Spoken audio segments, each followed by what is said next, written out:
ਆਪਣੇ ਮੁੱਖ ਮੰਤਰੀ ਦਾ ਧੰਨਵਾਦ ਕਰਿਓ ਕਿ ਮੈਂ ਜਿਉਂਦਾ 에ਅਰਪੋਰਟ ਤੇ ਵਾਪਸ ਆ ਚੁੱਕਿਆ ਹਾਂ। ਪ੍ਰਧਾਨ ਮੰਤਰੀ ਨਰਿੰਦਰ ਮੋਦੀ ਦਾ ਇਹ ਬਿਆਨ ANI ਦੇ ਹਵਾਲੇ ਤੋਂ ਜ਼ੀ ਪੰਜਾਬ ਹਰਿਆਣਾ ਹਿਮਾਚਲ ਦਿਖਾ ਰਿਹਾ ਹੈ। ਪ੍ਰਧਾਨ ਮੰਤਰੀ ਦਾ ਕਾਫਲਾ 18 ਤੋਂ 20 ਮਿੰਟ ਰੋਕੀ ਰੱਖਿਆ। ਮੌਕੇ ਦੀਆਂ ਤਸਵੀਰਾਂ ਸਾਹਮਣੇ ਨੇ। ਮੁਲਕ ਦੇ ਵਜ਼ੀਰ ਆਜ਼ਮ ਨਰਿੰਦਰ ਮੋਦੀ ਪੰਜਾਬ ਪਹੁੰਚ ਰਹੇ ਸੀ, ਪਰ 5 ਤਰੀਕ ਦਾ ਇਹ ਦੌਰਾ ਇੱਕ ਵੱਡੀ ਚਰਚਾ ਪੰਜਾਬ ਦੀ ਸਿਆਸਤ ਛੇੜ ਚੁੱਕਿਆ ਹੈ। The Chief Minister of the state is responsible. And we have given it in writing to the Election Commission of India.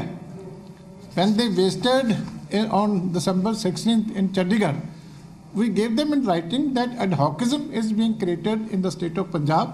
There's no regular DGP. DGP is being appointed to look after the interest of the political bosses. And you can see the result of that, that now the Prime Minister had to face ਪ੍ਰਧਾਨ ਮੰਤਰੀ ਨੂੰ ਇਸ ਤਰ੍ਹਾਂ ਦਾ face ਕਰਨਾ ਪਿਆ। ਅਕਾਲੀ ਕਹਿ ਰਹੇ ਨੇ ਕਿ ਅਸੀਂ ਪਹਿਲਾਂ ਹੀ ਕਿਹਾ ਸੀ ਕਿ ਸਟੇਟ ਲਾਅ ਐਂਡ ਆਰਡਰ ਨੂੰ ਮੇਨਟੇਨ ਕਰਨ 'ਚ ਕਿਤੇ ਨਾ ਕਿਤੇ ਫੇਲ ਰਿਹਾ ਹੈ। ਡਾਕਟਰ ਦਲਜੀਤ ਸਿੰਘ ਚੀਮਾ ਦਾ ਬਿਆਨ ਅਸੀਂ ਤੁਹਾਨੂੰ ਸੁਣਾਇਆ, ਪਰ ਸਭ ਤੋਂ ਵੱਡੀ ਖਬਰ ਪ੍ਰਧਾਨ ਮੰਤਰੀ ਕਹਿ ਰਹੇ ਨੇ ਆਪਣੇ ਮੁੱਖ ਮੰਤਰੀ ਚਰਨਜੀਤ ਸਿੰਘ ਚੰਨੀ ਦਾ ਧੰਨਵਾਦ ਕਰਿਓ ਜਾ ਕੇ, ਮੈਂ ਬਠਿੰਡਾ ਜਿਉਂਦਾ ਵਾਪਸ ਪਰਤਿਆ ਹਾਂ। ਯਾਨੀ ਕਿ ਪ੍ਰਧਾਨ ਮੰਤਰੀ ਦਾ ਕਾਫਲਾ ਜਿਸ ਹਿਸਾਬ ਨਾਲ ਉਸ ਨੂੰ ਮੁਸ਼ੱਕਤ ਦੇ ਵਿੱਚੋਂ ਲੰਘਣਾ ਪਿਆ, ਪ੍ਰਧਾਨ ਮੰਤਰੀ ਨਰਿੰਦਰ ਮੋਦੀ ਨੂੰ ਨਹੀਂ ਸੀ ਲੱਗਦਾ ਕਿ ਉਹ ਠੀਕ ਠਾਕ ਦਿੱਲੀ ਵਾਪਸ ਪਰਤ ਜਾਣਗੇ। ਇਸੇ ਕਰਕੇ ANI ਦੇ ਹਵਾਲੇ ਦੇ ਨਾਲ ਵੱਡਾ ਬਿਆਨ ਆ ਰਿਹਾ। ਪ੍ਰਧਾਨ ਮੰਤਰੀ ਕਹਿੰਦੇ ਨੇ ਕਿ ਆਪਣੇ CM ਦਾ ਧੰਨਵਾਦ ਕਰਿਓ, ਮੈਂ ਬਠਿੰਡਾ 에ਅਰਪੋਰਟ ਤੱਕ ਜਿਉਂਦਾ ਵਾਪਸ ਪਰਤਿਆ ਹਾਂ, ਜਿਉਂਦਾ ਵਾਪਸ ਪਹੁੰਚਿਆ ਹਾਂ। BJP ਵੱਡੇ ਸਵਾਲ ਚੁੱਕ ਰਹੀ ਹੈ। BJP ਨੇ ਕਿਹਾ ਹੈ, BJP ਕੀ ਕਹਿ ਰਹੀ ਹੈ? BJP ਕਹਿ ਰਹੀ ਹੈ ਸਰਕਾਰ ਫੇਲ ਹੋਈ ਹੈ। ਤਾਂ ਕੈਬਨਿਟ ਮੰਤਰੀ ਰਾਜਕੁਮਾਰ ਵੇਰਕਾ ਨੇ ਭਾਜਪਾ ਦੇ ਇਲਜ਼ਾਮਾਂ ਦਾ ਖੰਡਨ ਕਰ ਦਿੱਤਾ ਹੈ। फ्लॉप हो चुकी थी। फ्लॉप शो पे प्रधानमंत्री जाना नहीं चाह रहे थे और हमारे सर पे ठीकरा फोड़ रहे हैं कि हमने कोई रास्ते रुकवा दिए, हमने सुरक्षा में लैप्स किया। भैया हमने कोई सुरक्षा में लैप्स पंजाब सरकार का नहीं है। हम बिल्कुल सुरक्षा व्यवस्था कायम की हुई थी। अचानक प्रदर्शनकारी रास्ते में आए हैं, वो प्रॉब्लम जरूर हुई है क्योंकि BJP के खिलाफ लोगों को भारी गुस्सा है।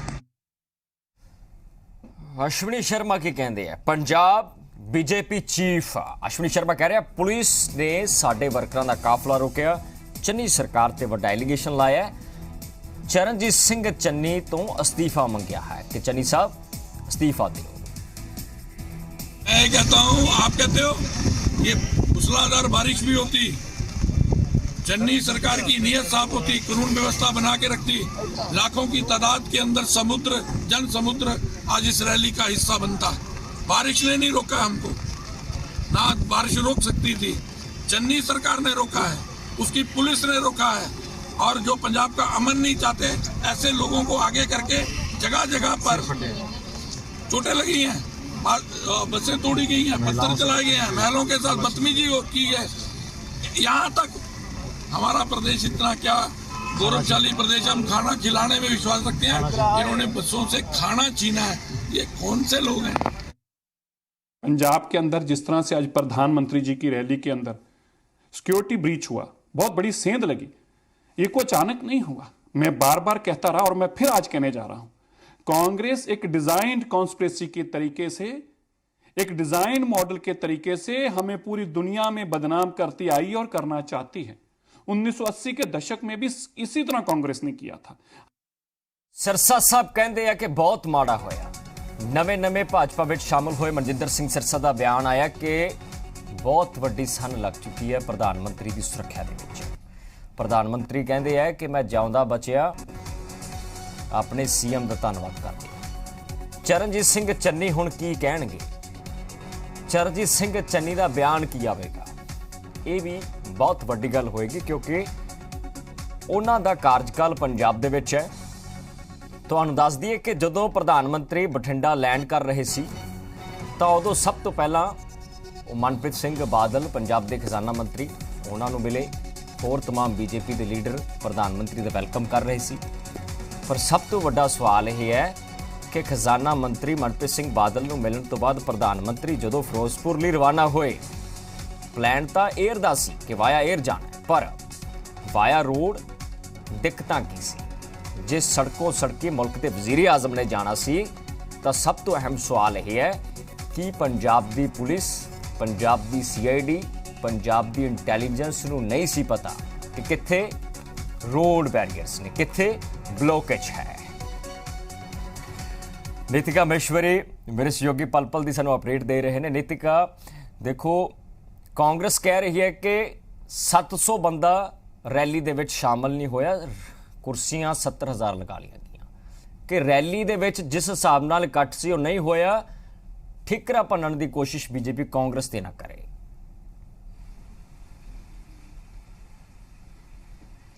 ਬਿਲਕੁਲ, ਦੇਖੋ ਕਈ ਹੁਣ ਵੀਡੀਓਜ਼ ਵੀ ਜਿਹੜੀਆਂ ਵਾਇਰਲ ਹੋ ਰਹੀਆਂ ਨੇ, ਬਾਰ-ਬਾਰ ਕਿਹਾ ਜਾ ਰਿਹਾ ਹੈ ਕਿ ਰੈਲੀ ਦੇ ਵਿੱਚ ਕੁਰਸੀਆਂ ਖਾਲੀ ਸੀ। ਇਹ ਕਾਰਨ ਹੈ ਕਿ ਪ੍ਰਧਾਨ ਮੰਤਰੀ ਮੋਦੀ ਉੱਥੇ ਨਹੀਂ ਗਏ, ਪਰ ਜਿਹੜੀਆਂ ਫੋਟੋਜ਼ ਸਾਹਮਣੇ ਆਈਆਂ ਨੇ ਕਿ ਪ੍ਰਧਾਨ ਮੰਤਰੀ ਮੋਦੀ ਜਿਹੜੇ ਨੇ ਉਹ ਫਲਾਈਓਵਰ ਤੇ ਇੰਤਜ਼ਾਰ ਕਰ ਰਹੇ ਨੇ ਕਿ ਕਦੋਂ ਰੂਟ ਜਿਹੜਾ ਹੈ ਕਲੀਅਰ ਹੋਵੇਗਾ ਤੇ ਕਦੋਂ ਉਹ ਨਿਕਲ ਸਕਦੇ ਨੇ। ਤਾਂ ਸਾਫ਼ ਤੌਰ ਤੇ ਇੱਥੇ ਸਿਕਿਉਰਿਟੀ ਲੈਪਸ ਜਿਹੜਾ ਉਹ ਦੇਖਣ ਨੂੰ ਮਿਲ ਰਿਹਾ ਹੈ ਤੇ ਕਲੀਅਰੈਂਸ ਜਿਹੜੀ ਦਿੰਦੀ ਹੈ ਸਰਕਾਰ ਤੇ ਦੱਸਦੀ ਹੈ ਐਸਪੀਜੀ ਜਾਂ ਫਿਰ ਪੰਜਾਬ ਪੁਲਿਸ ਕੀ ਰੋਡ ਹੁਣ ਕਲੀਅਰ ਹੈ, ਤੁਸੀਂ ਜਾ ਸਕਦੇ ਹੋ। ਕਲੀਅਰੈਂਸ ਤੋਂ ਬਾਅਦ ਹੀ ਕੋਈ ਨਾ ਕੋਈ ਵੀਆਈਪੀ ਜਦੋਂ ਜਾਂਦਾ ਹੈ ਉਸ ਤੋਂ ਬਾਅਦ ਹੀ ਉਹ ਉਸ ਰੂਟ ਤੇ ਜਾਂਦਾ ਹੈ। ਤੇ ਗੱਲ ਕੀਤੀ ਜਾਵੇ ਪ੍ਰਧਾਨ ਮੰਤਰੀ ਮੋਦੀ ਦੀ, ਤਾਂ ਉਹਨਾਂ ਵੀ ਕਿਤੇ ਨਾ ਕਿਤੇ ਜਿਹੜੀ ਉਹਨਾਂ ਦੀ ਸਿਕਿਉਰਿਟੀ ਦੇ ਵਿੱਚ ਜਿਹੜੇ ਲੋਕ ਸੀਗੇ, ਟੀਮ ਸੀਗੀ, ਉਹਨਾਂ ਨੂੰ ਕਲੀਅਰੈਂਸ ਦਿੱਤੀ ਗਈ ਸੀ ਤੇ ਉਸ ਦੇ ਬਾਵਜੂਦ ਜੇ ਉਹਨਾਂ ਨੂੰ ਇੰਤਜ਼ਾਰ ਕਰਨਾ ਪਿਆ ਤਾਂ ਉੱਥੇ ਸਾਫ਼ ਤੌਰ ਤੇ ਪਤਾ ਲੱਗਦਾ ਹੈ ਕਿ ਕਿਸ ਤਰ੍ਹਾਂ ਜਿਹੜੇ ਸੁਰੱਖਿਆ ਨੂੰ ਲੈ ਕੇ ਪ੍ਰਬੰਧ ਕੀਤੇ ਗਏ ਸੀ। ਜਾਂ ਕਿਹਾ ਜਾ ਰਿਹਾ, ਪੰਜਾਬ ਸਰਕਾਰ ਕਹਿ ਰਹੀ ਹੈ ਤੇ ਹੋਮ ਮਿਨਿਸਟਰ ਕਹਿ ਰਹੇ ਨੇ ਕਿ ਪੁਖਤਾ ਪ੍ਰਬੰਧ ਕੀਤੇ ਗਏ ਸੀ, ਤਾਂ ਕਿਤੇ ਨਾ ਕਿਤੇ ਉਹ ਲੈਪਸ ਨਜ਼ਰ ਆ ਰਿਹਾ। ਸਾਡੇ ਨਾਲ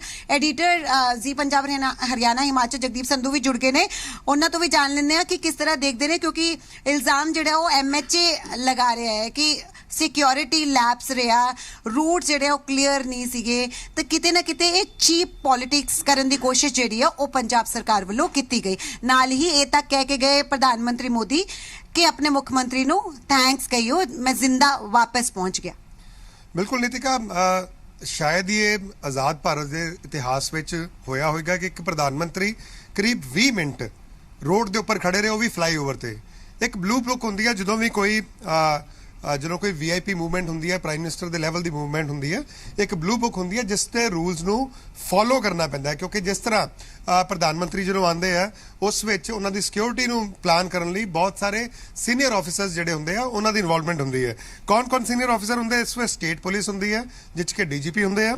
ਇਸ ਤੋਂ ਇਲਾਵਾ SPG ਜਿਹੜੀ ਕਿ ਪ੍ਰਧਾਨ ਮੰਤਰੀ ਨੂੰ ਪ੍ਰੋਟੈਕਟ ਕਰਦੀ ਹੈ, ਉਸ ਦੇ ਜਿਹੜੇ ਸੀਨੀਅਰ ਆਫੀਸਰਸ ਆ ਉਹ ਹੁੰਦੇ ਨੇ। ਉਹਨਾਂ ਤੋਂ ਇਲਾਵਾ IB ਦੇ ਜਿਹੜੇ ਲੋਕ ਹੁੰਦੇ ਆ, ਲੋਕਲ IB ਦੇ ਸੀਨੀਅਰ ਆਫੀਸਰਸ ਉਹ ਹੁੰਦੇ ਆ। ਉਹ ਜਿਹੜੀ ਆ ਐਡਵਾਂਸ ਲਾਇਸੈਂਸ ਟੀਮ ਜਿਹੜੀ ਆ ਉਹ ਜਿਹੜੀ ਉੱਥੋਂ ਦੀ ਸਰਕਾਰ, ਸਥਾਨਕ ਸਰਕਾਰ ਨਾਲ ਗੱਲਬਾਤ ਕਰਦੀ ਆ ਔਰ ਉਹਨਾਂ ਤੋਂ ਇੱਕ ਇੰਡੀਕੇਸ਼ਨ ਲੈਂਦੀ ਹੈ ਕਿ ਜੇ ਪ੍ਰਾਈਮ ਮਿਨਿਸਟਰ ਆ ਰਹੇ ਨੇ ਉਸ ਲਈ ਕੀ ਰੂਲਸ ਫੋਲੋ ਕਰਨੇ ਹੋਣਗੇ, ਕਿਹੜਾ ਕੰਟੀਨਜੈਂਸੀ ਜਿਹੜਾ ਪਲਾਨ ਹੋਏਗਾ। ਕੰਟੀਨਜੈਂਸੀ ਪਲਾਨ ਕੀ ਹੁੰਦਾ ਹੈ ਕਿ ਜਦੋਂ ਜਿਵੇਂ ਅੱਜ ਮੌਸਮ ਖਰਾਬ ਹੈ ਜਾਂ ਪ੍ਰਧਾਨ ਮੰਤਰੀ ਦੀ ਤਬੀਅਤ ਖਰਾਬ ਹੋ ਜਾਂਦੀ ਹੈ, ਸੋ ਪਲਾਨ ਕੀ ਹੋਏਗਾ ਇਨ ਕੇਸ ਕੋਈ, ਕਿਉਂਕਿ ਇੱਕ ਬਹੁਤ ਸੀਰੀਅਸ ਲੈਪਸ ਹੈ ਕਿ ਪ੍ਰਧਾਨ ਮੰਤਰੀ ਫਿਰੋਜ਼ਪੁਰ ਦੇ ਵਿੱਚ ਆਉਂਦੇ ਆ ਜੋ ਕਿ ਭਾਰਤ ਪਾਕਿਸਤਾਨ ਦੇ ਬਿਲਕੁਲ ਬਾਰਡਰ ਤੇ ਹੈ। ਉਸ ਜਗ੍ਹਾ ਤੇ ਇਹੋ ਜਿਹੀ ਘਟਨਾ ਹੋਣੀ ਔਰ ਦੇਸ਼ ਦੇ ਵਿੱਚ ਕਿਤੇ ਨਾ ਕਿਤੇ ਸਿਕਿਉਰਿਟੀ ਦੇ ਵਿੱਚ ਬਹੁਤ ਵੱਡੇ ਸਵਾਲ ਉੱਠਣਗੇ। ਸਿਆਸਤ ਕਰਨ ਲਈ ਸਿਆਸਤਦਾਨਾਂ ਕੋਲ ਬਹੁਤ ਸਾਰੇ ਮੌਕੇ ਹੋਣਗੇ, ਲੇਕਿਨ ਦੇਸ਼ ਦਾ ਪ੍ਰਧਾਨ ਮੰਤਰੀ ਸੜਕ ਤੇ 20 ਮਿੰਟ ਖੜਾ ਰਿਹਾ, ਇਹ ਇੱਕ ਬਹੁਤ ਵੱਡਾ ਇੱਕ ਗਲਤ ਮੈਸੇਜ ਜਿਹੜਾ ਹੈ ਉਹ ਸਾਡੇ ਦੁਸ਼ਮਣ ਦੇਸ਼ ਵੀ ਦੇਖਣਗੇ ਔਰ ਇਸ ਨਾਲ ਉਹਨਾਂ ਦੀ ਸਿਕਿਉਰਿਟੀ ਦੇ ਉੱਪਰ ਬਹੁਤ ਸਾਰੇ ਸਵਾਲ ਵੀ ਉੱਠ ਰਹੇ ਆ। ਹੁਣ ਇਹਦੇ ਵਿੱਚ ਕੀ ਹੁੰਦਾ ਕਿ ਜਦੋਂ ਪ੍ਰਾਈਮ ਮਿਨਿਸਟਰ ਜਦੋਂ ਬਠਿੰਡਾ ਲੈਂਡ ਕਰਦੇ ਆ ਤੇ ਉਹ ਬਾਈ ਰੋਡ ਜਾਣਾ 100 ਕਿਲੋਮੀਟਰ ਰੋਡ ਬਾਈ ਰੋਡ ਜਿਹੜਾ ਉਹ ਪਹੁੰਚੇ ਨੇ, ਉਹ ਬਹੁਤ ਵੱਡੀ ਗੱਲ ਸੀ ਕਿਉਂਕਿ 100 ਕਿਲੋਮੀਟਰ ਦਾ ਸਫ਼ਰ ਬਾਈ ਰੋਡ ਤੈਅ ਕਰਨਾ ਇੱਕਦਮ ਪਲਾਨ ਬਣਿਆ ਹੋਏਗਾ ਜਾਂ ਪਹਿਲਾਂ ਕੰਟੀਨਜੈਂਸੀ ਪਲਾਨ ਵਿੱਚ ਸੀ, ਇਹ ਦੇਖਣ ਵਾਲੀ ਗੱਲ ਹੋਏਗੀ। ਲੇਕਿਨ 100 ਕਿਲੋਮੀਟਰ ਦਾ ਸਫ਼ਰ ਤੈਅ ਕਰਕੇ ਰੈਲੀ ਦੀ ਜਗ੍ਹਾ ਤੋਂ ਵਾਪਸ ਮੁੜ ਕੇ ਆਣਾ, ਸੋ ਇਸ ਤੇ ਸਿਆਸਤ ਨਹੀਂ ਹੋਣੀ ਚਾਹੀਦੀ ਔਰ ਬੜਾ ਕਲੀਅਰ ਇੰਡੀਕੇਸ਼ਨ ਹੈ ਕਿ ਅਗਰ ਪ੍ਰਧਾਨ ਮੰਤਰੀ ਨੂੰ 10 ਕਿਲੋਮੀਟਰ ਵੈਨਿਊ ਤੋਂ ਪਹਿਲਾਂ ਵਾਪਸ ਆਣਾ ਪਿਆ, ਇਸ ਉੱਪਰ ਬਹੁਤ ਸਾਰੇ ਜਿਹੜੇ ਆ ਸੁਰੱਖਿਆ ਦੇ ਸਵਾਲ ਉੱਠਣਗੇ, ਪੰਜਾਬ ਸਰਕਾਰ ਤੇ ਸਵਾਲ ਉੱਠਣੇ ਲਾਜ਼ਮੀ ਨੇ।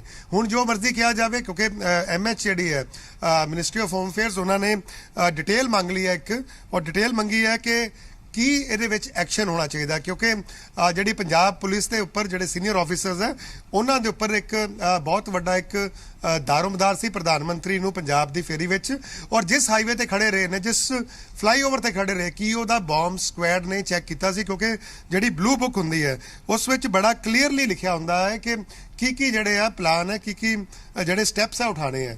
ਸੋ ਫਲਾਈਓਵਰ ਦੇ ਨੀਚੇ ਕੀ ਬੰਬ ਸਕੁਐਡ ਤੈਨਾਤ ਕੀਤਾ ਗਿਆ ਸੀ, ਕੀ ਉਹਨਾਂ ਨੇ ਚੈੱਕ ਕੀਤਾ ਸੀ? ਸੋ ਪ੍ਰਧਾਨ ਮੰਤਰੀ ਅਗਰ ਉਸ ਫਲਾਈਓਵਰ ਦੇ ਉੱਪਰ ਖੜੇ ਰਹੇ ਨੇ, ਉਹ ਦੇਸ਼ ਦੀ ਸੁਰੱਖਿਆ ਦੇ ਨਾਲ ਖਿਲਵਾੜ ਕਿਹਾ ਜਾ ਸਕਦਾ। ਔਰ ਸਰਕਾਰ ਜਿਹੜੀ ਹੈ ਉਹਨੂੰ ਜਵਾਬ ਜਿਹੜੇ ਪੰਜਾਬ ਸਰਕਾਰ ਨੂੰ ਦੇਣੇ ਬਣਦੇ ਨੇ, ਕਿਉਂਕਿ ਜਿਸ ਤਰ੍ਹਾਂ ਪ੍ਰਧਾਨ ਮੰਤਰੀ ਦਾ ਕਾਫਲਾ ਉੱਥੇ ਰੁਕਿਆ ਰਿਹਾ ਔਰ 90 ਕਿਲੋਮੀਟਰ ਉਹ ਬਠਿੰਡਾ ਤੋਂ ਬਾਈ ਰੋਡ ਟਰੈਵਲ ਕਰਦੇ ਔਰ ਉਸ ਤੋਂ ਬਾਅਦ ਵਾਪਸ ਜਾਂਦੇ ਆ, ਇਸ ਬਾਰੇ ਸਰਕਾਰ ਨੂੰ ਸਵਾਲ ਦੇ ਜਵਾਬ ਦੇਣੇ ਪੈਣਗੇ ਔਰ ਮੈਨੂੰ ਲੱਗਦਾ ਕਿ ਸਖਤ ਕਾਰਵਾਈ ਜਿਹੜੀ ਹੈ ਉਹ ਹੋਏਗੀ। ਜੋ ਮੇਰੇ ਬਹੁਤ ਹੀ ਸੀਨੀਅਰ ਪੁਲਿਸ ਆਫੀਸਰ ਜਿਹੜੇ ਆ ਦਿੱਲੀ ਵਿੱਚ ਹੈ, ਉਹਨਾਂ ਨਾਲ ਗੱਲ ਹੋਈ ਹੈ, ਉਹਨਾਂ ਨੇ ਕਿਹਾ ਕਿ ਜੋ ਵੀ ਜਿਹੜੀ ਪੰਜਾਬ ਪੁਲਿਸ ਸੀ ਉਹਦਾ ਕੰਮ ਸੀ ਕਿ ਜਿਹੜੀ ਬਲੂ ਬੁੱਕ ਕਹਿੰਦੀ ਹੈ ਕਿ ਸਿਕਿਉਰਿਟੀ ਬੁੱਕ ਵਿੱਚ ਜਿਹੜੇ ਪੁਆਇੰਟ ਲਿਖੇ ਹੁੰਦੇ ਕਿ safe passage to convoy free from insult ਔਰ ਇੰਜਰੀ। ਅਗਰ ਪ੍ਰਾਈਮ ਮਿਨਿਸਟਰ ਨੂੰ ਕੋਈ ਇੰਜਰੀ ਪਹੁੰਚਾਉਣ ਦੀ ਕੋਸ਼ਿਸ਼ ਕਰਦਾ ਉਸ ਦਾ ਸਵਾਲ ਉਠਾਣੇ ਹੁੰਦੇ ਆ, ਉਸ ਤੋਂ ਬਚਾਉਣਾ ਹੁੰਦਾ। ਔਰ ਇਨਸਲਟ ਅਗਰ ਉਹਨਾਂ ਨੂੰ ਕੋਈ ਪ੍ਰੋਟੈਸਟਰ ਰੋਡ ਦੇ ਉੱਪਰ ਆ ਜਾਂਦਾ ਤੇ ਉਹ ਸ਼ਾਇਦ ਦੇਸ਼ ਦੀ ਗਰਮਾ ਦੇ ਖਿਲਾਫ ਹੁੰਦਾ। ਸੋ ਇਹ ਸਾਰੇ ਪੁਆਇੰਟਸ ਜਿਹੜੇ ਆ ਉਹਨਾਂ ਨੇ ਲਿਖ ਕੇ ਰੱਖੇ ਹੁੰਦੇ ਆ। ਸੋ ਇਸ ਵਿੱਚ ਜਦੋਂ ਪ੍ਰਧਾਨ ਮੰਤਰੀ ਨੂੰ ਗੋ ਹੈਡ ਮਿਲਿਆ, ਉਸ ਵਿੱਚ ਵੀ ਜਿਹੜੇ ਪੰਜਾਬ ਦੇ chief secretary, DGP, local IB head ਔਰ ਐਸਪੀਜੀ ਇੰਚਾਰਜ ਜਿਹੜੇ ਆ ਉਹ ਗੋ ਹੈਡ ਦਿੰਦੇ ਨੇ ਕਿ ਰਸਤਾ ਸਾਫ਼ ਹੈ, ਤੁਸੀਂ ਬਾਈ ਰੋਡ ਜਾ ਸਕਦੇ ਹੋ। ਇਹ ਕੋਈ ਐਡਵੈਂਚਰਿਜ਼ਮ ਨਹੀਂ ਸੀ ਕਿ ਪ੍ਰਧਾਨ ਮੰਤਰੀ ਉੱਥੇ ਬਠਿੰਡੇ ਲੈਂਡ ਕੀਤਾ ਉਹਨਾਂ ਨੇ ਔਰ ਉਸ ਜਗ੍ਹਾ ਤੋਂ ਉਹ ਵਾਪਸ ਉਧਰ ਨੂੰ ਫਿਰੋਜ਼ਪੁਰ ਨੂੰ ਬਾਈ ਰੋਡ ਚਲੇ ਗਏ, ਕਿਉਂਕਿ ਹੈਲੀਕਾਪਟਰ ਨਹੀਂ ਸੀ ਜਾ ਸਕਦਾ। ਔਰ ਮੈਨੂੰ ਨਹੀਂ ਲੱਗਦਾ ਇਸ ਚੀਜ਼ ਤੇ ਸਿਆਸਤ ਹੋਣੀ ਚਾਹੀਦੀ ਹੈ ਕਿ ਰੈਲੀ 'ਚ ਲੋਕ ਘੱਟ ਸੀ ਇਸ ਲਈ ਨਹੀਂ ਆਏ। ਸਵਾਲ ਇਹ ਹੈ ਕਿ ਪ੍ਰਾਈਮ ਮਿਨਿਸਟਰ 20 ਮਿੰਟ ਇੱਕ ਫਲਾਈਓਵਰ ਤੇ ਖੜੇ ਰਹੇ। ਅਗਰ ਉਹਨਾਂ ਦੀ ਸੁਰੱਖਿਆ ਦੇ ਨਾਲ ਜਾਂ ਉਹਨਾਂ ਦੀ ਸਿਹਤ ਨਾਲ ਕੋਈ ਕੁਝ ਹੁੰਦਾ, ਜੋ ਕੋਈ ਐਕਸ਼ਨ ਹੁੰਦਾ, ਕੋਈ ਪ੍ਰੋਟੈਸਟ ਉੱਥੇ ਹੁੰਦਾ, ਕਿਉਂਕਿ ਅਸੀਂ ਬਹੁਤ ਸਾਰੇ ਵੀਡੀਓਜ਼ ਦੇਖੇ, ਉਸ ਵੀਡੀਓ 'ਚ ਬੜਾ ਕਲੀਅਰ ਹੈ ਕਿ ਕਾਰਾਂ ਜਿਹੜੀਆਂ ਨੇ ਪੈਰਲਲ ਪ੍ਰਧਾਨ ਮੰਤਰੀ ਦੇ ਕਾਫਲੇ ਨਾਲ ਖੜੀਆਂ ਨੇ। ਸੋ ਕਾਰਾਂ ਜਿਹੜੀਆਂ ਨੇ ਉਹਨਾਂ ਵਿੱਚ ਕੋਈ ਸੁਸਾਈਡ ਬੰਬਰ ਵੀ ਹੋ ਸਕਦਾ ਸੀਗਾ, ਕਿਉਂਕਿ ਅਸੀਂ ਦੇਖਿਆ ਪੰਜਾਬ ਦੇ ਹਾਲਾਤ ਜਿਹੜੇ ਉਹ ਅਨੁਕੂਲ ਨਹੀਂ ਹੈ। ਬਾਰ-ਬਾਰ ਜਿਹੜੇ ਆ RDX ਫੜਿਆ ਗਿਆ, ਲੁਧਿਆਣੇ ਦੀ ਕੋਰਟ ਦੇ ਵਿੱਚ ਘਟਨਾ ਹੋਈ ਔਰ ਉਸ ਤੋਂ ਇਲਾਵਾ ਟਿਫਨ ਬੰਬ ਦੀ ਗੱਲ ਕੀਤੀ ਜਾ ਰਹੀ ਹੈ। ਸੋ ਕਿਤੇ ਨਾ ਕਿਤੇ ਪ੍ਰਧਾਨ ਮੰਤਰੀ ਦੀ ਸੁਰੱਖਿਆ ਵਿੱਚ ਬਹੁਤ ਵੱਡੀ ਚੂਕ ਹੋਈ ਹੈ। ਸੋ ਬਲੂ ਬੁੱਕ ਦੇ ਹਿਸਾਬ ਨਾਲ ਜੋ ਇੱਕ ਸੈੱਟ ਨੋਰਮਸ ਹੁੰਦੇ ਆ ਫੋਲੋ ਨਹੀਂ ਕੀਤੇ ਗਏ ਤੇ ਮੈਨੂੰ ਲੱਗਦਾ ਹੈ ਕਿ ਹੁਣ ਸਰਕਾਰ ਨੂੰ ਵੀ ਆਪਣੀ ਗਲਤੀ ਮੰਨ ਕੇ ਜਿਹੜੀ ਪ੍ਰਧਾਨ ਮੰਤਰੀ ਜੋ ਗਏ ਨੇ ਔਰ ਉਹਨਾਂ ਦਾ ਪ੍ਰਧਾਨ ਮੰਤਰੀ ਨੇ ਜੋ ਬਠਿੰਡਾ ਉੱਥੇ ਬਠਿੰਡੇ 에ਅਰਪੋਰਟ ਦੇ ਅਫੀਸ਼ੀਅਲਸ ਨੂੰ ਕਿਹਾ ਹੈ ਕਿ ਜਿਹੜੇ ਪੰਜਾਬ ਦੇ CM ਉਹਨਾਂ ਨੂੰ ਮੇਰਾ ਥੈਂਕਸ ਕਹਿਣਾ ਕਿ ਮੈਂ ਅੱਜ ਜਿੰਦਾ ਬਚ ਕੇ ਜਾ ਰਿਹਾ। ਸੋ ਇਹ ਜਿਹੜਾ ਮੈਸੇਜ ਹੈ ਸ਼ਾਇਦ ਪੂਰੇ ਪੰਜਾਬ ਲਈ ਹੈ। ਸੋ ਮੈਨੂੰ ਲੱਗਦਾ ਜਦੋਂ ਪ੍ਰਧਾਨ ਮੰਤਰੀ ਪੰਜਾਬ 'ਚ ਆਏ ਸੀ ਸਿਆਸਤ ਤੋਂ ਉੱਪਰ ਉੱਠ ਕੇ ਉਹਨਾਂ ਨੂੰ ਗੱਲ ਕਰਨੀ, ਕਿਉਂਕਿ ਬਹੁਤ ਸਾਰੀ BJP ਦਾ ਦਾਅਵਾ ਕਿ ਅੱਜ ਪੰਜਾਬ ਨੂੰ ਬਹੁਤ ਸਾਰੀਆਂ ਸੁਗਾਤਾਂ ਦੇਣੀਆਂ ਸੀ। ਸੋ ਰਾਜਨੀਤੀ ਆਪਣੀ ਜਗ੍ਹਾ ਹੈ, ਰਾਜਨੀਤੀ ਜਿਹੜੇ ਲੀਡਰ ਨੇ ਉਹ ਰਾਜਨੀਤੀ ਕਰਨਗੇ, ਲੇਕਿਨ ਪ੍ਰਾਈਮ ਮਿਨਿਸਟਰ ਦੀ ਸੁਰੱਖਿਆ ਦੇ ਨਾਲ ਜੋ ਬ੍ਰੀਚ ਹੋਇਆ ਹੈ ਉਸ ਦੇ ਵਿੱਚ ਕੌਣ ਜ਼ਿੰਮੇਵਾਰ ਅਫਸਰ ਹੈ, ਉਹਨਾਂ ਤੇ ਐਕਸ਼ਨ ਹੋਣਾ ਲਾਜ਼ਮੀ ਹੈ। ਔਰ ਲੱਗਦਾ ਹੈ ਕਿ ਪੰਜਾਬ ਸਰਕਾਰ ਨੂੰ ਵੀ ਹੁਣ ਇਸ ਘਟਨਾ ਨੂੰ ਸੰਜੀਦਗੀ ਨਾਲ ਲੈ ਕੇ ਜਿਹੜੇ ਆਫੀਸਰਸ ਇਸ ਲਈ ਜ਼ਿੰਮੇਵਾਰ ਨੇ ਉਹਨਾਂ ਤੇ ਸਖਤ ਕਾਰਵਾਈ ਕਰਨੀ ਚਾਹੀਦੀ ਹੈ। ਜੀ ਇੱਥੇ ਤੱਕ ਜਗਦੀਪ ਜੀ ਮੈਨੂੰ ਲੱਗਦਾ ਹੈ ਕਿ ਕੰਟੀਨਜੈਂਸੀ ਪਲਾਨ ਜਿਹੜਾ ਬਣਾਇਆ ਜਾਂਦਾ ਹੈ ਉਹ ਪਹਿਲਾਂ ਹੀ ਤਿਆਰ ਕਰ ਲਿਆ ਜਾਂਦਾ ਹੈ ਕਿ ਜੇ ਪਲਾਨ A ਸਕਸੈਸਫੁਲ ਨਹੀਂ ਹੁੰਦਾ ਤਾਂ ਪਲਾਨ B ਜਿਹੜਾ ਹੈ ਉਹ ਕੀ ਰਹੇਗਾ। ਵੈਦਰ ਖਰਾਬ ਹੋਣਾ ਸਵੇਰੇ ਪਤਾ ਚੱਲਿਆ ਤੇ ਉਦੋਂ ਹੀ ਜਾਣਕਾਰੀ ਮਿਲ ਰਹੀ ਸੀ ਕਿ ਪ੍ਰਧਾਨ ਮੰਤਰੀ ਮੋਦੀ ਜਿਹੜੇ ਨੇ ਉਹ ਬਾਈ ਰੋਡ ਜਾਣਗੇ। ਤਾਂ ਕੀ ਲੱਗਦਾ ਹੈ ਕਿ ਪੰਜਾਬ ਸਰਕਾਰ ਨੇ ਉਸ ਵੇਲੇ ਧਿਆਨ ਨਹੀਂ ਦਿੱਤਾ ਜਾਂ ਪਹਿਲਾਂ ਹੀ ਪਲਾਨ B ਜਿਹੜਾ ਹੈ ਉਹ ਪ੍ਰੋਪਰ ਤਿਆਰ ਨਹੀਂ ਸੀਗਾ? ਦੇਖੋ ਨੀਤਿਕਾ, ਜਿਹੜਾ ਪਲਾਨ A ਪਲਾਨ B ਜਿਹੜਾ ਹੈ ਇਹ ਇੱਕ ਅਲੱਗਾ ਚੀਜ਼ ਹੈ। ਜਿਹੜੀ ਕੰਟੀਨਜੈਂਸੀ ਪਲਾਨ ਹੁੰਦਾ ਹੈ ਕਿ ਕੋਈ ਵੀ ਘਟਨਾ ਹੋਵੇ ਜਾਂ ਮੌਸਮ ਖਰਾਬ ਹੋ ਜਾਏ ਜਾਂ ਪ੍ਰਧਾਨ ਮੰਤਰੀ ਜਾਂ ਕੋਈ VIP ਹੈ ਉਹਦੀ ਤਬੀਅਤ ਖਰਾਬ ਹੋ ਜਾਏ ਜਾਂ ਕੋਈ ਨੈਚੁਰਲ ਕੋਈ ਹੋਰ ਰੀਜ਼ਨ ਹੋ ਜਾਏ ਜਾਂ ਉਹਨਾਂ ਦਾ ਮੂਡ ਬਦਲ ਜਾਏ ਕਿ ਮੈਂ ਜਾਣਾ ਹੀ ਨਹੀਂ ਹੈ ਵਾਪਸ। ਸੋ ਉਸ ਲਈ ਕੰਟੀਨਜੈਂਸੀ ਪਲਾਨ ਜਿਹੜਾ ਬੜੇ ਸੀਨੀਅਰ ਲੈਵਲ ਤੇ ਉਹਨੂੰ ਤਿਆਰ ਰੱਖਿਆ ਜਾਂਦਾ ਕਿ ਆਖਰ ਅਗਰ ਇਹ ਕੰਮ ਨਹੀਂ ਹੋ ਰਿਹਾ ਤੇ ਫਿਰ ਦੂਸਰਾ ਕੀ ਜਿਹੜਾ ਹੈ ਉਹਦਾ ਵਿਕਲਪ ਕੀ ਹੈ। ਲੇਕਿਨ ਇਸ ਵਿੱਚ ਕੰਟੀਨਜੈਂਸੀ ਪਲਾਨ ਅਗਰ ਸਵੇਰੇ ਮੌਸਮ ਖਰਾਬ ਹੋਇਆ ਸੀ, ਇਸ ਨੂੰ ਸ਼ਾਇਦ ਬਲੂ ਬੁੱਕ ਨੂੰ